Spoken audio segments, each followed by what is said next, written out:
The massive council chamber stretched wider than any sports stadium on Earth. Ambassador Maria Chen stood in the center, surrounded by thousands of alien representatives. Their many eyes, tentacles, and other sensory organs all focused on her small human form. She kept her back straight and her face calm even though she knew what was coming. High above, the Karathi delegate rose from his floating platform. His blue-scaled skin shimmered under the artificial lights. The Karathi were the most powerful species in the Galactic Council. They had ruled the galaxy's trade routes for over 3,000 years. When they spoke, everyone listened. The human delegation has refused our reasonable request for the third time, the Karathi delegate said. His voice boomed through the chamber thanks to advanced sound systems. Earth continues to maintain independent military forces. They refuse to place their ships under Council control. This cannot be allowed. Chen had expected this. For the past 5 years, the Council had been pressuring Earth to give up control of its small fleet. Only 40 human warships protected Earth and its 3 colony worlds. The Council had thousands of ships, but those 40 ships belonged to humanity, and humanity alone. We have been patient, continued another delegate, this one from the Vorthan Empire. The Vorthans looked like giant mantises made of crystal. 50 years ago, we welcomed humans into our community. We shared our faster-than-light technology. We opened our markets to them. And this is how they repay our kindness? With stubbornness and pride? Chen pressed the button that would allow her to speak. A blue light appeared around her, showing she had the floor. The human government's position remains unchanged, she said.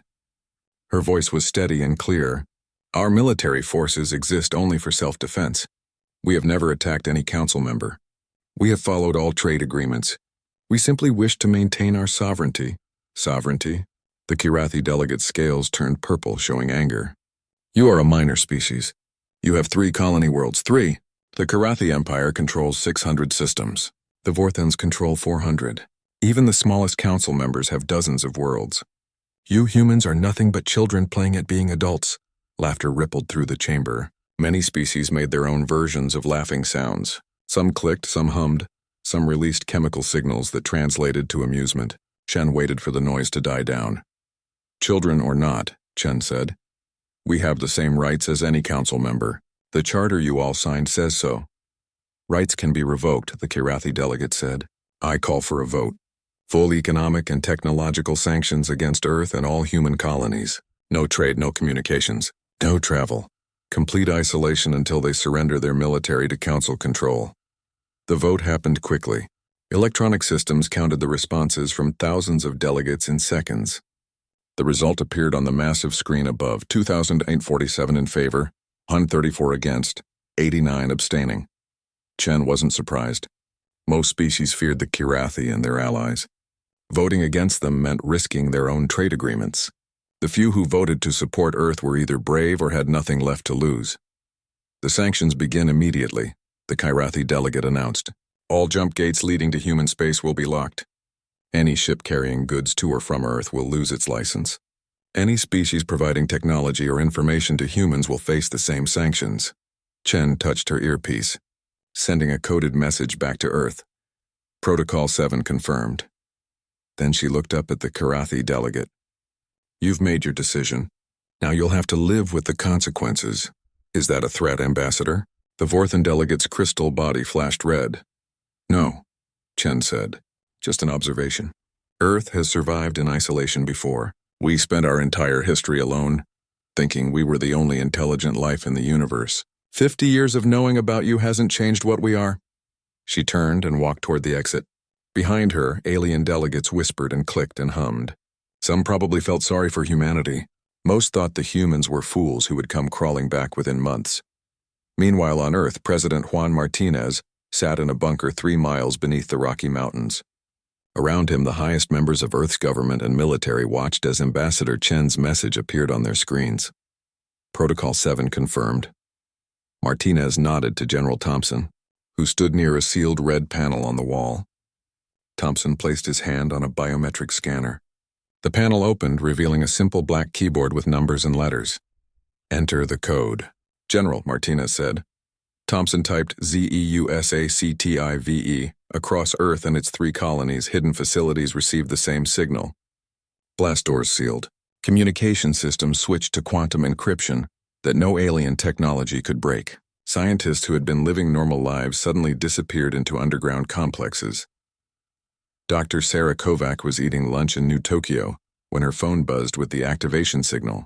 She left her half-eaten sandwich on the table and walked to what looked like a normal office building. But when she placed her hand on a hidden scanner in the lobby, a secret elevator opened. It took her down, down, down, far below the city streets.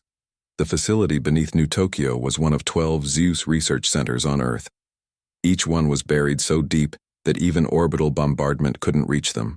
The walls were lined with a special alloy that blocked all known scanning technology. Kovac entered the main laboratory where her team was already gathering. 47 of Earth's best scientists, all sworn to absolute secrecy. They had been working on ZEUS for 20 years, long before humanity made official first contact. "Is it time?"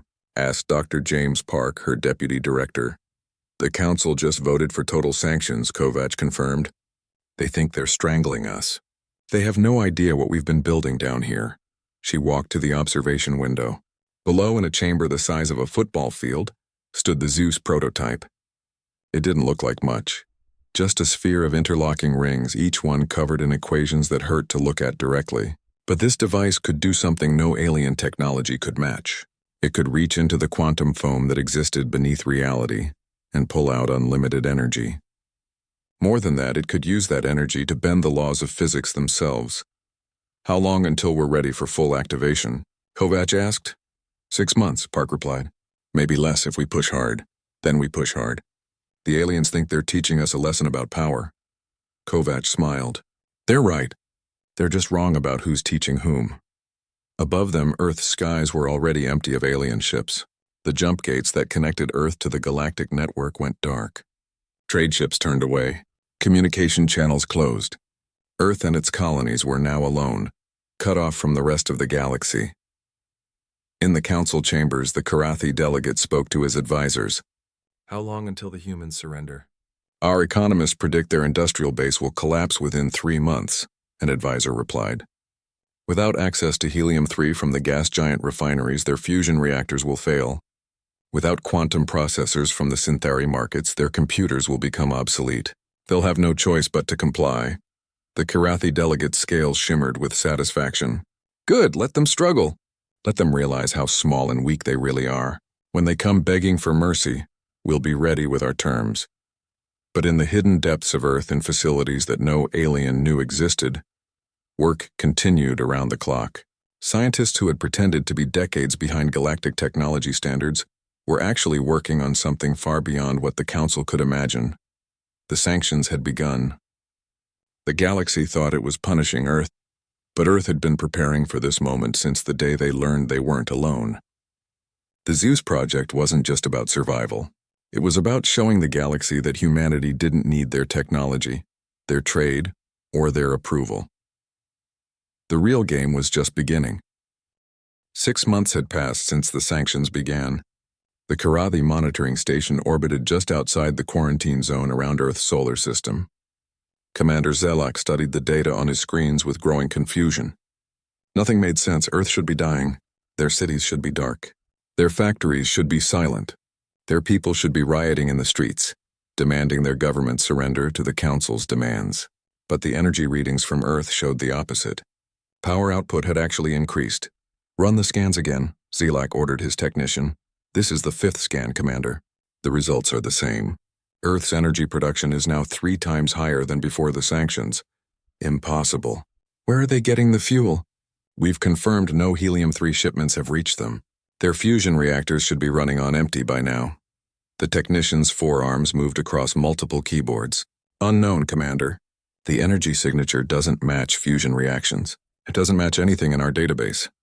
Zelak's scales turned yellow with worry. In the Karathi fleet, he was known for being careful and smart. That's why they gave him this monitoring job. "Keep watch on the humans. Make sure they stayed weak and isolated. Report any attempts to break the quarantine." It should have been easy. "Send in a probe," he ordered. The probe was the size of a basketball, painted black to blend with space. It had the best stealth technology the Karathi Empire could create. It could slip past any human detection system, or so Zelak believed. The probe crossed into the solar system, heading straight for Earth. It transmitted data for exactly 17 seconds. Then the signal cut off. What happened? Zelak demanded. The probe just disappeared, Commander. One moment it was there, the next it was gone. No explosion, no debris, just gone. Zelak sent another probe, then another, then 10 at once. They all vanished the moment they got within 1,000,000 kilometers of Earth. Something was destroying them, but the monitoring station couldn't detect what. On Earth, deep beneath the Antarctic ice, Dr. Sarah Kovacs watched as another batch of alien probes dissolved into quantum foam. The ZEUS defense grid is working perfectly, reported Dr. Park. The probes cease to exist the moment they enter our space. The atoms themselves are scattered across multiple dimensions. The ZEUS facility in Antarctica was the largest of the 12 sites. Here the main ZEUS reactor hummed with barely contained power.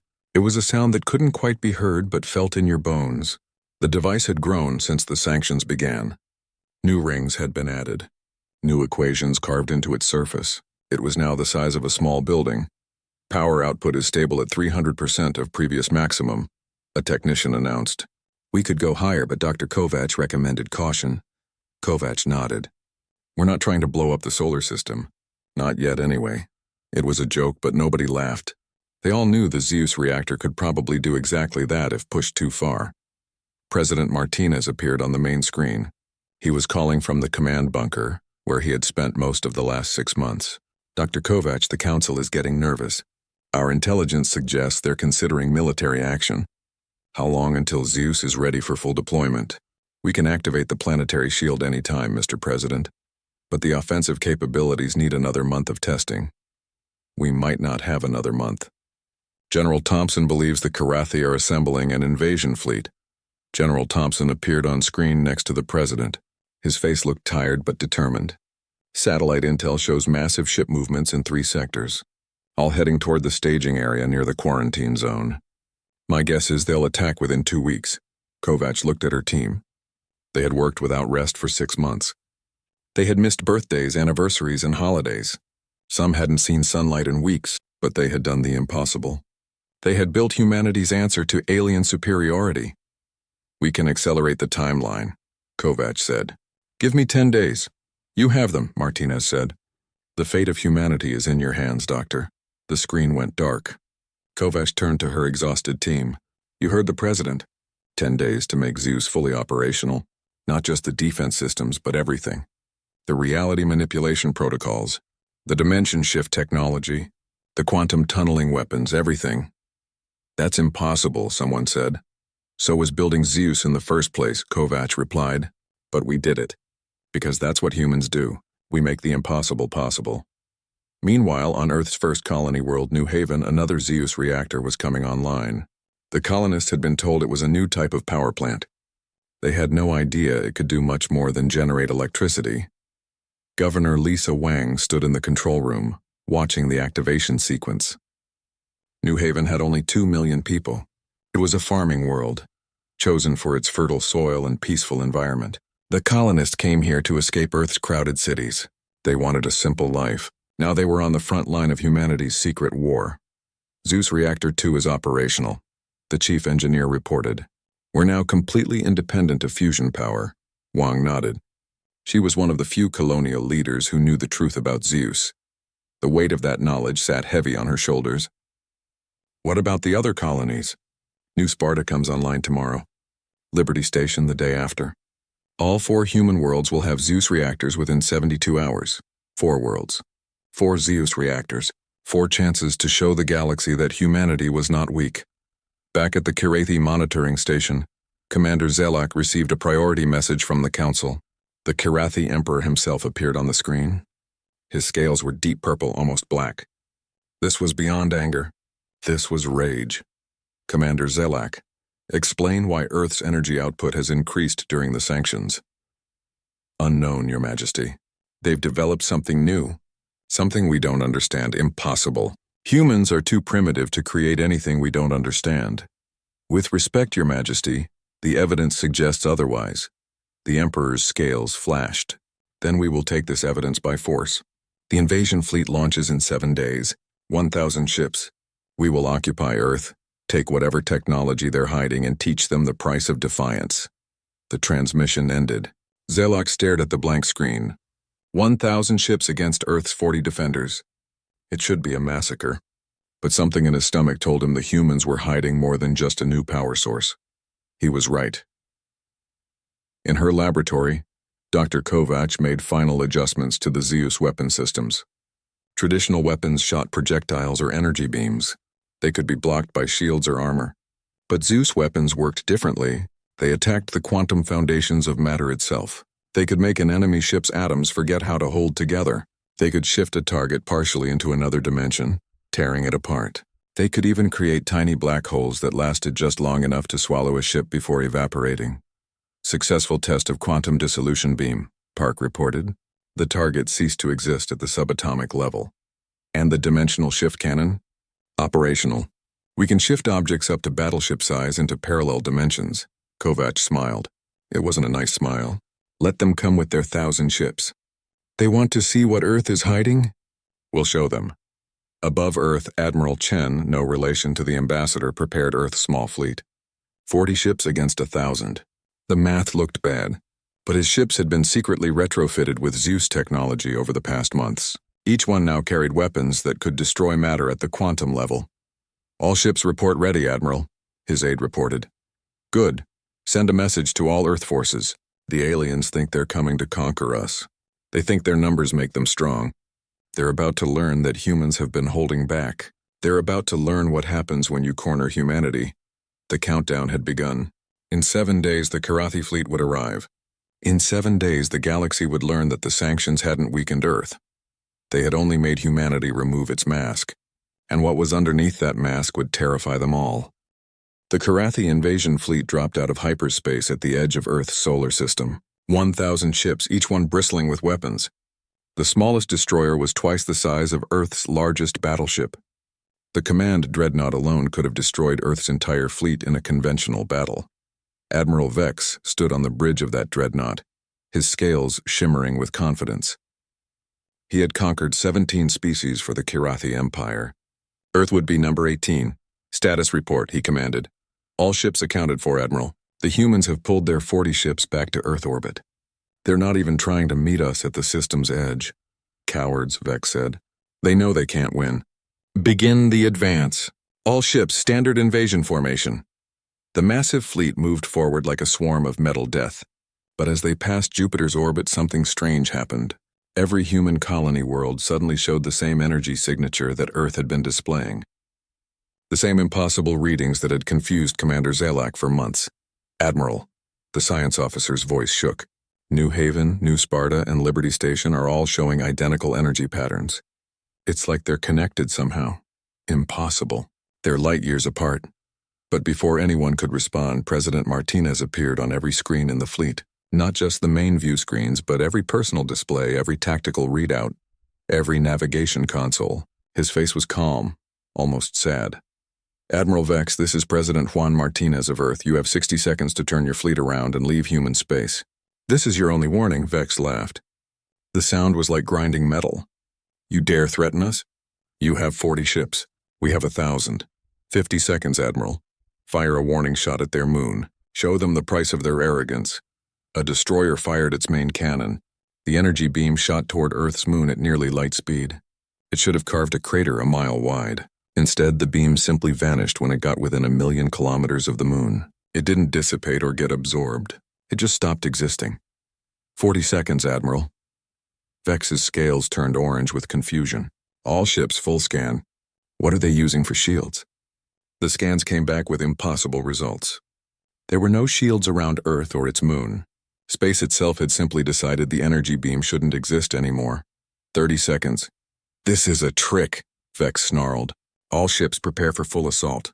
We'll overwhelm whatever defense they have with sheer numbers. 20 seconds. Dr. Kovac stood in the ZEUS control room, her hand hovering over the activation switch. Around her, technicians monitored readings from all 4 ZEUS reactors across human space. The reactors were now connected through quantum entanglement, creating a network that spanned light years instantly. 10 seconds, Admiral. Fire everything, Vex roared. 1,000 ships opened fire at once. Beams of energy, Projectiles, missiles, and exotic weapons the humans had never seen before all streaked toward Earth. It was enough firepower to crack a moon in half. "Time's up," Martinez said. Kovac pressed the switch. Reality broke. That's the only way the Karathi could describe it later. One moment, space was normal. The next, the laws of physics around Earth changed. The massive barrage of weapons didn't hit shields. They entered a zone where matter and energy followed different rules. Laser beams turned into flowers that dissolved into music. Missiles became mathematical equations that solved themselves and vanished. Kinetic projectiles transformed into probability waves that never collapsed into reality. What in the seven hells? Vex's science officer had turned pale beneath his scales, but that was just the beginning. The space around all four human worlds began to shimmer. It was like looking at reality through water. Then impossible things started happening. Earth's 40 ships were suddenly 400. Then 4,000. Then back to 40. They were multiplying and dividing, existing in multiple places at once. A single human destroyer appeared inside the shields of 12 different Karathi battleships simultaneously, fired, and vanished before anyone could respond. Those 12 battleships exploded from the inside out. "They're not moving through space," the science officer whispered. "They're moving through dimensions. They're attacking us from parallel realities." New Haven, a peaceful farming world, suddenly sprouted weapons platforms that hadn't been there seconds before. Not built, not transported. They just edited themselves into existence. The platforms fired beams that didn't travel through space. They simply decided that certain Karathi ships should stop existing, and reality agreed. 50 Karathi destroyers vanished like they had never been born. "Retreat," Vex screamed. "All ships retreat!" But it was too late. Space itself had become humanity's weapon. A Karathi battleship tried to enter hyperspace but found itself arriving before it left, creating a paradox that tore it apart. Another ship discovered its atoms were now obeying different physical laws. The strong nuclear force in its hull reversed, and the ship dissolved into a cloud of subatomic particles. Admiral Chen, commanding Earth's fleet, spoke calmly into his comm. "ZEUS Protocol 7, Reality Shift Pattern Alpha." The 40 Earth ships each split into 1,000 quantum shadows. To the Karathi, it looked like 40,000 ships had appeared from nowhere. Each shadow could fire once before vanishing. 40,000 shots from 40 ships that existed in 1,000 realities simultaneously. The Karathi fleet, the pride of the Empire, the force that had conquered 17 species, was being taken apart by an enemy that had rewritten the rules of war. On New Sparta, the military colony, General Morrison watched as his single defense platform split into infinite versions across infinite dimensions. Each one fired at a different Karathi ship in a different possible future. The shots that missed never happened. Only the hits remained real. "This is what humans do," Morrison said to his aide. "When you push us into a corner, we don't just fight back. We change the game entirely." Back on Earth, Ambassador Maria Chen stood in the council chambers. She had returned when the invasion began, using a ZEUS quantum tunnel that ignored the light years between Earth and the council station. The alien delegates watched in horror as their screens showed the destruction of the Karathi fleet. "You're not fighting fair." The Vorthan delegate's crystal body was flashing every color at once. "Fair?" Chen asked. "Was it fair when you cut us off from trade? Was it fair when you tried to starve our colonies? Was it fair when you sent 1,000 ships to conquer 40? The Karathi delegate who had been so arrogant 6 months ago was now trembling. "What is that weapon? What is ZEUS?" Chen smiled. ZEUS stands for Zero-Point Energy Unified System. 20 years ago, a human scientist asked a simple question. What if we could tap into the quantum foam that underlies all reality? Not just for energy, but to manipulate the fundamental forces that govern existence. Every other species in the galaxy followed the same technological path. You discovered fire, electricity, nuclear power, fusion, a straight line of development. She paused, looking at the terrified faces around her. But humans, we've always thought sideways. While you were building bigger guns, we were figuring out how to make the concept of gun meaningless. ZEUS doesn't just give us unlimited energy. It lets us edit reality like it's a computer program. We can create localized areas where physics works differently. We can shift objects through dimensions. We can make matter forget how to exist. On the screens, the Karathi fleet was down to less than 300 ships. They were fleeing in all directions, but space itself seemed to be working against them. Ships that tried to jump to hyperspace found themselves arriving at their departure point. Others discovered that the direction away from Earth no longer existed in their local space. Please, Admiral Vex appeared on the main screen. His scales had turned white with fear. We surrender. Call off your attack. President Martinez appeared next to Chen's image. Do you acknowledge that Earth and its colonies are sovereign nations, free from Council interference? Yes. Do you agree to pay reparations for the economic damage caused by your illegal sanctions? Yes, anything. Just make it stop. Martinez nodded to someone off-screen. Suddenly, space went back to normal. The 40 Earth ships were just 40 ships again. The impossible weapons disappeared. Reality reasserted itself with an almost audible snap. 207 Karathi ships had survived from the original 1,000. They hung in space, damaged and demoralized. Their crews would spend the rest of their lives trying to explain what they had seen. Most would fail. How do you describe watching the laws of physics themselves turn against you? The ZEUS network will remain active, Martinez announced to the Council. Any future aggression against humanity will be met with the full deployment of our reality manipulation technology. We don't want to conquer anyone. We don't want to rule anyone. We just want to be left alone to develop in peace. But if you force us to defend ourselves again, we won't stop at disabling your fleets. We'll edit your entire species out of existence. The council chamber was silent. Several delegates had fainted. Others were frantically sending messages to their home governments. Do not antagonize the humans. Ambassador Chen looked around the room. The sanctions are over. Earth's trade routes will be reopened immediately. Any species that wishes to establish peaceful relations with humanity is welcome. The great council chambers had never been so quiet. 3 days had passed since the Karathi fleet's defeat. Every delegate sat frozen as they watched humanity's Ambassador Chen walk to the center platform. Behind her, President Martinez and General Thompson materialized through a ZEUS quantum tunnel. Stepping through folded space as if walking through a door, the Karathi Emperor himself had come to the council station. His scales, once brilliant blue, had dulled to gray. The loss of 800 ships in 20 minutes had broken something in the Empire's confidence. They had ruled for 3 millennia. Now they cowered before a species they dismissed as primitives. The terms, Chen began, her voice carrying to every corner of the massive chamber, are simple. First, immediate lifting of all sanctions. Second, reparations of 100 billion credits to be paid over 10 years. Third, recognition of Earth and all human colonies as sovereign powers equal to any council member. Fourth, the return of all human citizens detained in council space. That's outrageous. The Vorthan delegate's crystal body flashed red. You can't just... He stopped mid-sentence. The air around him had started to shimmer. For a horrifying moment, his crystalline form became translucent, as if he was fading from existence. Then reality snapped back and he was solid again. That was a warning, General Thompson said calmly. We have ZEUS satellites in orbit around this station. Would you like to continue objecting? The Vorthan delegate said nothing. His crystal body had turned pale pink with fear. The Synthari delegate, a being of pure energy contained in a mechanical shell, spoke carefully. What about trade? Will humans share this ZEUS technology? No, Martinez answered immediately. ZEUS is not for sale, trade, or sharing. It's too dangerous in the wrong hands. We barely trust ourselves with it. Then what can you offer the galactic community? Asked a delegate from the Altarian Federation. Chen smiled. Protection, fair trade, honest friendship to those who offer it, and a demonstration that the Council's way is not the only way.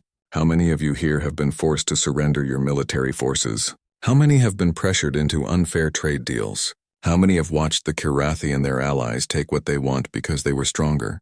Dozens of smaller species delegates shifted uncomfortably. Everyone knew the answer. The Council had always been about the powerful controlling the weak. It was dressed up in laws and procedures, but underneath it was simple dominance. We offer an alternative, Chen continued. Any species that wishes to ally with Earth will receive our protection. Not our control, not our dominance. Protection. You keep your sovereignty. You keep your fleets. You trade with whoever you choose. And if anyone threatens you, they'll have to answer to ZEUS. The chamber erupted in whispers, clicks, and chemical signals. This was unprecedented. The powerful species had always demanded submission in exchange for protection. Earth was offering protection while demanding nothing but friendship. On the planet Kepler 442b, The Zelani delegation received Chen's words with desperate hope. The Zelani were a small amphibious species with only 2 worlds. For 50 years, the Karathi had been slowly strangling their economy, forcing them into worse and worse trade deals. Their oceans were being harvested dry to feed the Karathi's appetite for rare minerals. Ambassador Grilth stood on his webbed feet, his throat sac inflated with determination. The Zelani Republic formally requests an alliance with Earth. Before anyone could respond, dozens of other delegates stood. The Morphin Collective with their 6 mining worlds, the Etherian Wanderers who lived in massive space stations, the Trinari Commonwealth, whose flowering forest produced the galaxy's most powerful medicines. One by one, species that had been stepped on for centuries stood up. The Morphin Collective requests alliance with Earth. The Etherian Wanderers request alliance with Earth. The Trinari Commonwealth requests alliance with Earth. Within minutes, 43 species had requested alliances. They represented nearly 300 worlds. Tiny powers individually, but together they were a significant force. The Karathi Emperor's scales turned black with rage. You dare?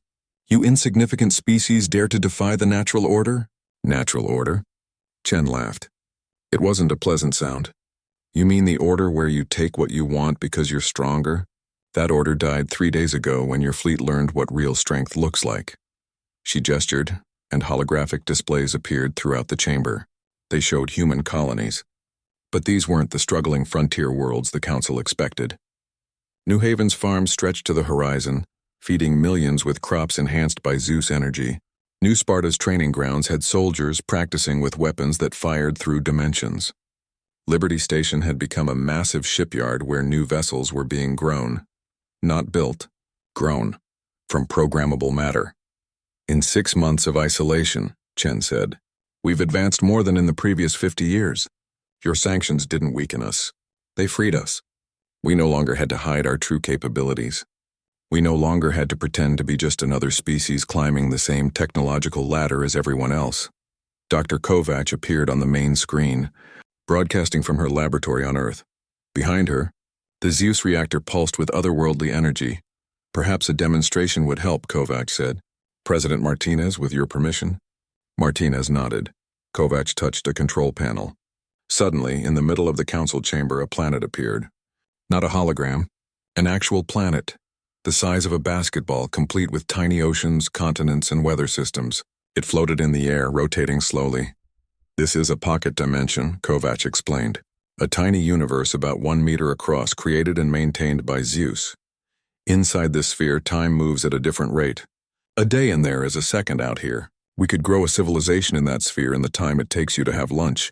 The delegates stared in shock. Creating pocket dimensions was theoretically possible, but the energy requirements were supposed to be impossible. It would take the output of 1,000 stars to create even a tiny dimensional pocket. Yet here was Earth, casually creating miniature universes for demonstration purposes.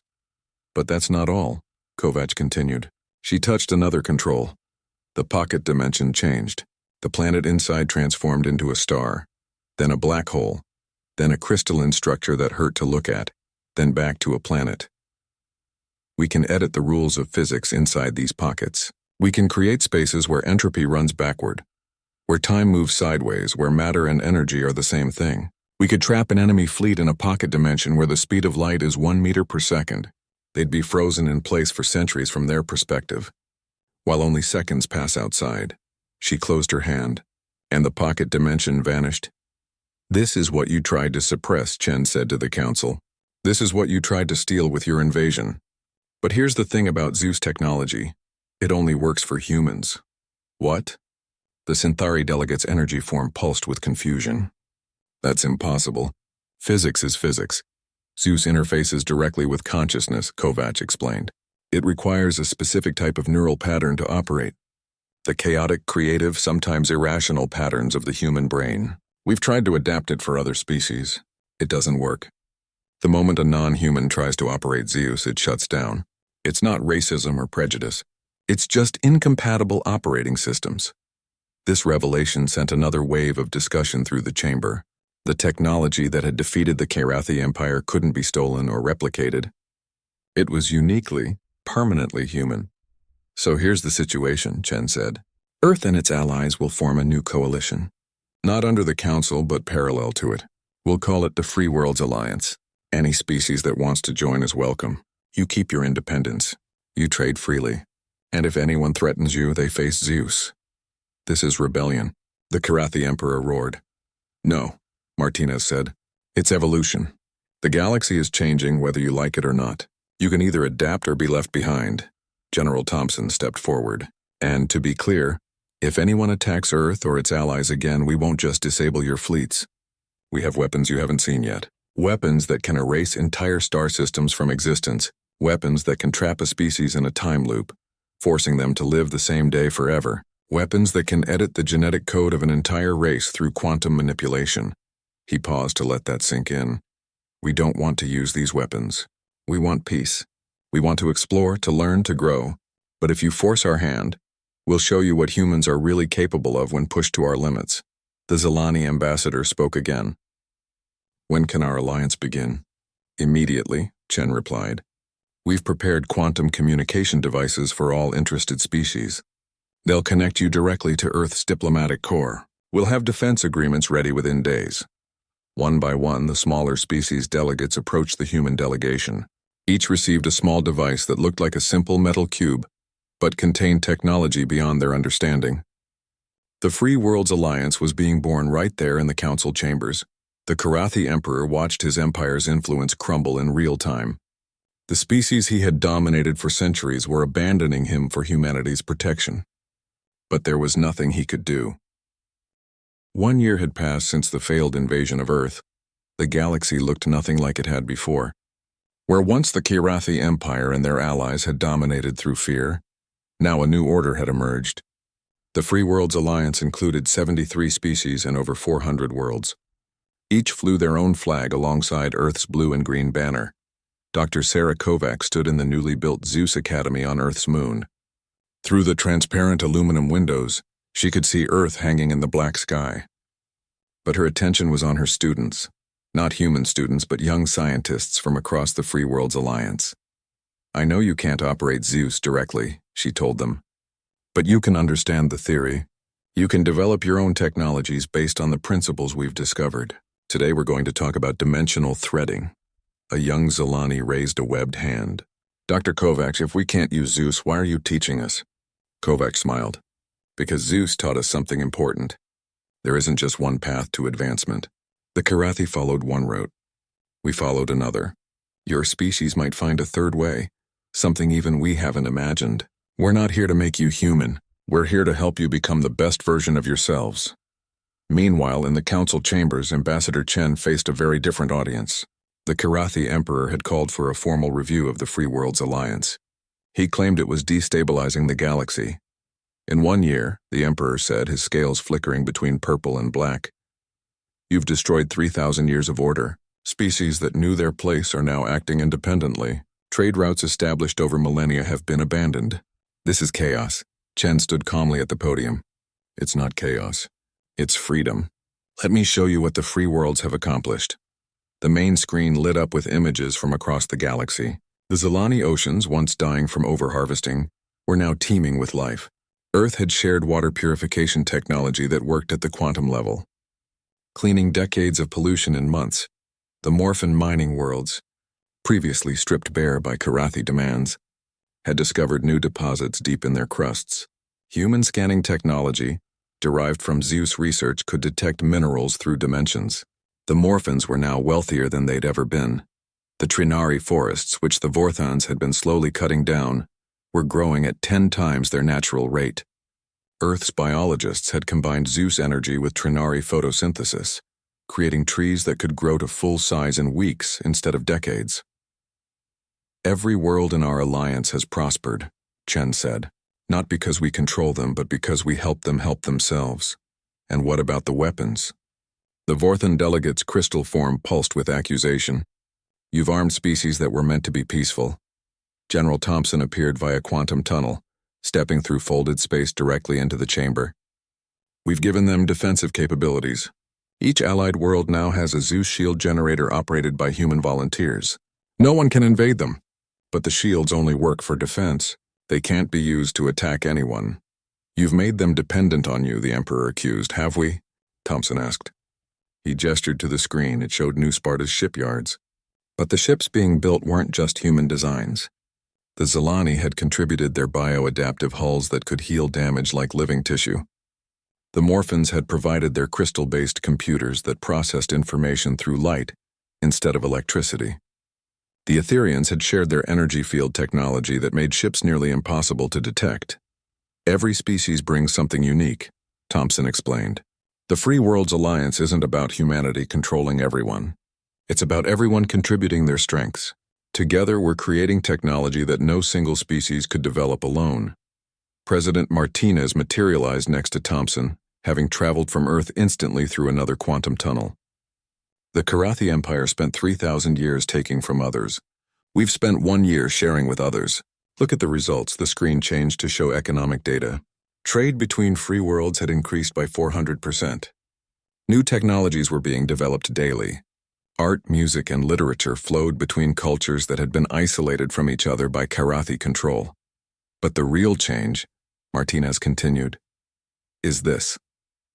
The screen showed a Karathi colony world. But something was different. The usually rigid militaristic Karathi settlements had parks, recreation areas, art galleries. The Karathi citizens moved with a relaxation that hadn't been seen in generations. Your own people are changing, Martinez said to the Emperor. Without the pressure of maintaining an empire, without the constant need for conquest, they're discovering who they really are. Did you know the Karathi once produced the galaxy's most beautiful music? Before the Empire, before the endless wars? The Emperor's scales flickered through a rainbow of colors. Confusion, anger, sadness, and something else. Hope, maybe. 16 of your colony worlds have requested to join the Free Worlds Alliance, Chen added. We haven't responded yet. We wanted to talk to you first. My own colonies. The Emperor's voice was barely a whisper. They're tired of empire, Chen said gently. They want to create, not conquer. They want to trade, not take. Your species isn't evil. You just got stuck in a pattern and no one was strong enough to break you out of it. Until now. Dr. Kovac appeared on the screen from her lunar laboratory. Behind her, the Zeus reactor hummed with power that could reshape reality itself. We've made a decision, Kovac announced. We're going to share one aspect of Zeus technology with everyone. The chamber erupted in shocked voices. Even Chen looked surprised. Kovac raised her hand for silence. Not weapons, not reality manipulation, but the energy source. We've developed a version of the Zeus reactor that anyone can operate. It produces unlimited clean energy from quantum foam. No fuel needed. No waste produced. Endless power for every world, she gestured, and the plans appeared on every delegate's personal screen. These are the complete blueprints, free to everyone. Council members, free worlds, even species we haven't met yet. This is humanity's gift to the galaxy. The Synthari delegate's energy form pulsed rapidly. This would end all resource wars.